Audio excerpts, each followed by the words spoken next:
लोकां ने की कहना की लेना, सारी दुनिया भुला के आ नी अड़िए पानी दा रंग चढ़ा के आ।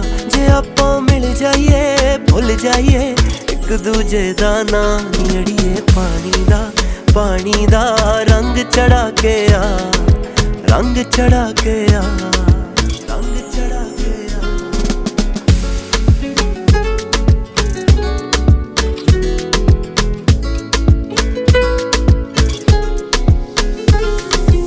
फुल तेरे नी जिवें गुलाबी फुल्लां ते धुंद रहिंदी आ, तेरी मट्ठी मट्ठी लोनी साडी रूह ते पैंदी।